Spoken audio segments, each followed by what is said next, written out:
Hey y'all, welcome back to my channel. If you're new here, welcome. My name is Rakita. As you can see by the title, I'm just going to be talking about how I get through the Gambian weather. I know that title seems a bit like exaggerating, but honestly these couple of days it's been super hot. We are now getting back into the hot weather, no more cold season. So as the days are getting hotter, it just made me think, why not make a video telling people, what to expect when coming here and how to kind of prepare for the weather here. So yeah, for the most part, Gambia is hot all year round. Rainy season is from May to I believe October. Other than that, like November to like April is super hot. And now we're getting back into like super hot weather. Good lord, it's like over 100 degrees. So yeah, I'm just gonna share with you guys some of my favorite ways to adapt to the Gambian weather, just hot weather in general. This video can work towards any place that you're living that is like super hot. So yeah, let's get started. Okay, so first off, the most important thing, most obvious thing is that you need to wear breathable clothing, cotton preferably, of course, things that you can your skin can breathe. Loose clothing as well, things that just you don't feel so enclosed in. It doesn't help when the weather is super hot. Really not good.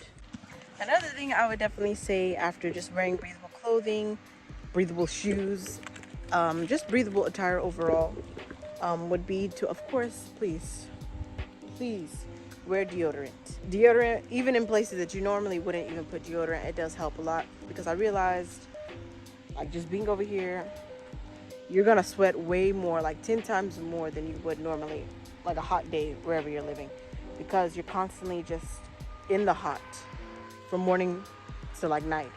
So you're gonna sweat a lot just in between all the crevices, you know what I mean? Just put deodorant or powder even. Deodorant or powder is your best friend when it comes to this hot weather, especially if you have thick thighs. Chafing is the worst. So just putting powder there, or up under your boobs. Ladies, if you have big boobs, it helps a lot if you put deodorant or preferably powder there a lot. And if it's talc free, that's even better, because for those of you who do not know, talc can cause cancer.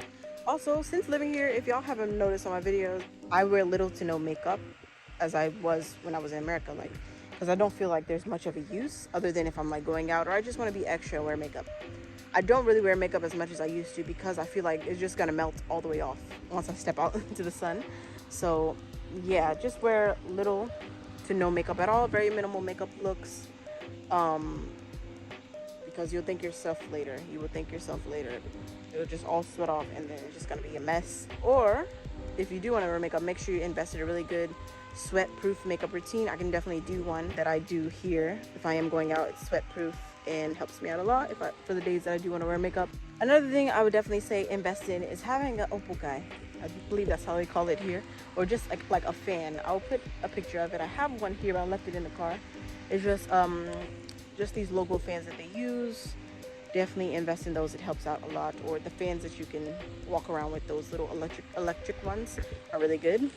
Another thing that is super important, probably even more important than the clothes and everything, is just make sure that your diet is correct, because you don't want to be in the heat and you just have a heat stroke or you just faint.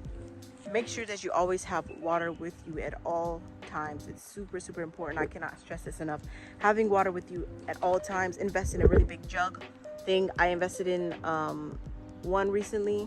Well, you guys probably see my video. The big jug one that is like almost 3 liters.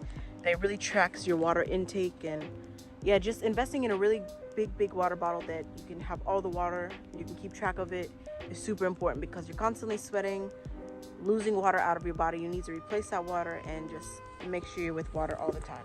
Another thing would be, of course, to get used to taking cold showers. Especially here, you don't really have much of a choice unless you invest in a water heater, but for the most part it's very common. And with this Gambian heat, to be honest, trust me, you're gonna prefer the cold water anyways. Another thing would be, of course, to just limit as much outside activities as possible.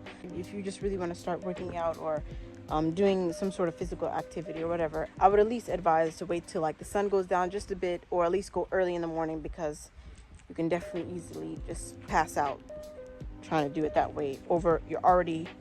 It's already hot outside and you want to make yourself sweat 10 times more. You don't want to do that. And I've learned from experience. Another thing I would say that's a really great tip is to definitely have like something that's wet, like a cold towel or a wet t-shirt to just carry around with you when it's really hot. It definitely helps out a lot, wiping yourself and everything. It really does help out a lot. And yeah, I think that's pretty much everything I could say I would advise someone if they were coming here to prepare for the hot weather. Just make sure you pack clothes that is really breathable. Don't come here with all this tight stuff on or with like super baggy sweatpants. Like, come on, like, just be smart with what you're going to be wearing around Gambia. It's super hot, y'all. I'm sweating now. But yeah, I'm wearing very breathable clothing right now, and I'm quite comfortable actually. And so that's pretty much everything I think I could advise someone. If I think of anything else, I'll put it in the comments or the description. If you guys have any tips on what someone should how someone should prepare for the Gambian weather, definitely put it in the comments below. If you're living here, or if you're living in a hot country in general that's just hot all the time, what are some of your favorite tips to kind of cool down in the hot weather? Because I do have a lot of people that are hesitant about moving to Gambia or a country in Africa because they're concerned about like just hot weather 24/7, which is funny to me. But I don't blame them actually, because I remember before I first came, I was like, oof, I don't know if I could do the hot weather 24/7 and trying to cool myself down and blah blah blah. But really, guys, it's not even that bad. It's really not that bad. There's AC you can invest in. There's fans. There is beaches all around to cool down. Cold showers. Trust me, it's not that bad. And it gives you this glow. No, I'm just kidding. And of course, the sun here gives you this glow and this vitamin D, which you obviously need as a human being. So yeah, I wouldn't have it any other way. But yeah, if you can't really get through all of that and the feeling of hot weather, those are some of the things that can help you out to cool down. So yeah, as I said, if y'all have any suggestions, definitely put in the comments below. Hope y'all enjoyed this video. Thank you so much for watching. I'll see you all in the next one. Until then, much love. Peace. Everybody else basic, you live life on an everyday basis with poetic justice. Poetic justice. If I told you that a flower bloomed in a dark room, would you trust?